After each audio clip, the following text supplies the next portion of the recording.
আচমকাই স্লোগানে স্লোগানে মুখরিত বিসিবি প্রাঙ্গণ। স্লোগান শুনেই অবাক হয়ে উঠে দাঁড়ালেন তামিম ইকবাল। মনোযোগ দিয়ে বোঝার চেষ্টা করলেন হচ্ছেটা কি। ক্রিকেট ওয়েলফেয়ার অ্যাসোসিয়েশন কোয়াবের ইলেকশনকে ঘিরে সরগরম মিরপুর পরিণত হয়েছে সাবেক বর্তমান ক্রিকেটারদের মিলন মেলায়। নির্বাচনে নিজের পছন্দের প্রার্থীকে ভোট দিয়ে বসে সাবেক সতীর্থদের সাথে আড্ডায় মেতেছেন জাতীয় দলের সাবেক ওপেনার তামিম ইকবাল। এমন সময়ই আকাশ বাতাস কাঁপিয়ে স্লোগান শুরু হয় মিরপুরে। কে বা কারা কিসের জন্য স্লোগান দিচ্ছে তা নিয়ে আগ্রহের কমতি নেই তামিমের। পাশে থাকা বাকিদেরও হাতে ইশারা করে দেখাচ্ছিলেন, জানতে চাইছিলেন কেন মিছিল শুরু হয়েছে।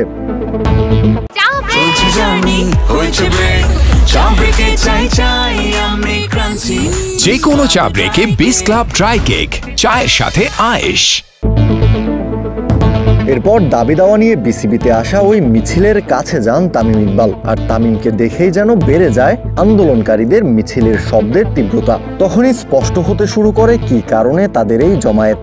নারীর প্রতি বৈষম্য কেন, জবাব চাইছেন আন্দোলনকারীরা।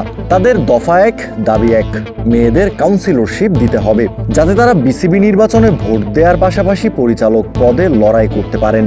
মূলত এই দাবি নিয়েই আন্দোলনকারীরা হাজির হয়েছেন মিরপুরে। আন্দোলনকারীদের সামনে দিয়ে হেঁটে চলে যাচ্ছিলেন তামিম। স্লোগান শুনে মিছিলের দিকে আঙুল তুলে বললেনও কিছু একটা। এরপর আবার হাসতে হাসতে মাথা নেড়ে বের হয়ে চলে যান নিজের গাড়ির দিকে। আসছে অক্টোবরে বিসিবি ইলেকশন, যেখানে পরিচালক পদে প্রার্থী হিসেবে লড়বেন তামিম ইকবাল খান। এরপর বিসিবি প্রেসিডেন্ট হওয়ার ইচ্ছাও পোষণ করেছেন তিনি।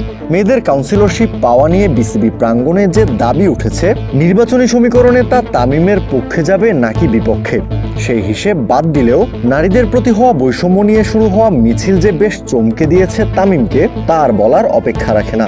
এখন আন্দোলনকারীদের প্রতি কি প্রতিক্রিয়া দেখায় বিসিবি, সেটাই দেখার অপেক্ষা। কাউসার শান্ত, ক্রিক ফ্রেঞ্জি।